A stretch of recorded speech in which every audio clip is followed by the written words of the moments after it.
YouTube permet maintenant de chapitrer les vidéos pour pouvoir aller directement sur les parties qui intéressent la personne qui regarde ta vidéo et peut-être rebondir de morceau en morceau. En tout cas, c'est possible et il y a quelques éléments à connaître pour chapitrer correctement pour que cela fonctionne.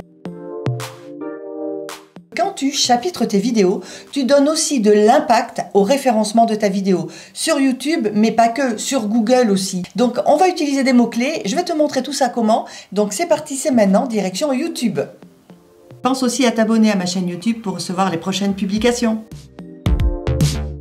Bien, alors, dans ma chaîne YouTube, je vais te montrer par exemple cette vidéo-là, qui a effectivement un chapitrage. Tu vois, quand je fais défiler ma souris sur la barre de lecture, eh bien, j'accède directement aux éléments que j'ai mis dans le descriptif. Tu vois, par exemple, ici, j'ai l'onglet audio, titre, l'onglet transition, l'onglet effet, etc. Donc, si par exemple, j'avais envie d'aller directement sur l'onglet titre, j'approche ma souris, tu vois, et je peux cliquer dessus et ça m'amène pile à l'endroit pour regarder la partie sur le titrage dans Filmora. Alors, comment on fait ce chapitrage? C'est-à-dire ces différentes coupures, là, ces différentes séquences. Tout simplement, on va aller dans modifier la vidéo. Allez, c'est parti, on y va. Alors, je vais déterminer par exemple que je veux mettre mon chapitrage à peu près à cet endroit-là dans la description. Donc, je commence par écrire chapitrage de la vidéo.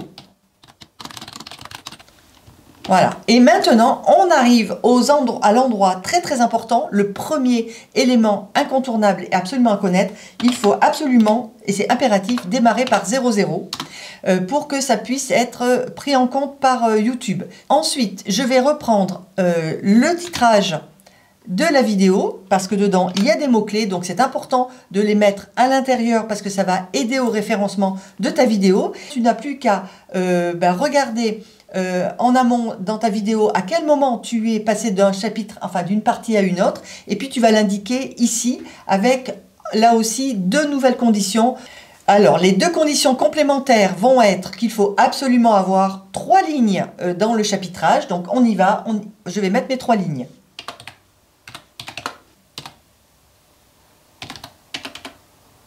Et surtout, le dernier élément, c'est qu'il faut absolument que chaque chapitrage ait au moins 10 secondes de durée. Sinon, ça ne fonctionnera pas. Donc moi, je vais terminer d'installer le chapitrage pour revenir à la situation initiale. Et une fois terminé, on va enregistrer la vidéo. Allez, c'est parti.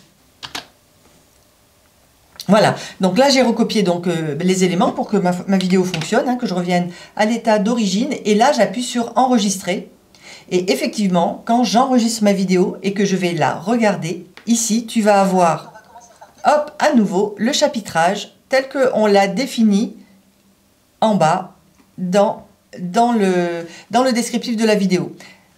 Et bien voilà, tu vois, c'était pas compliqué. Encore un truc et astuce qui vont te permettre d'être efficace pour les publications de tes vidéos sur YouTube, pour mettre des descriptifs avec des mots-clés, des choses impactantes qui vont aider au référencement de tes vidéos.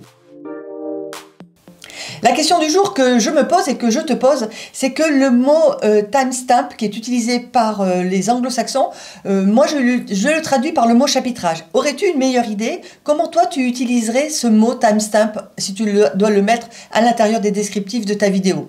Je serais curieuse de savoir tes réponses et je voudrais surtout échanger avec toi là-dessus.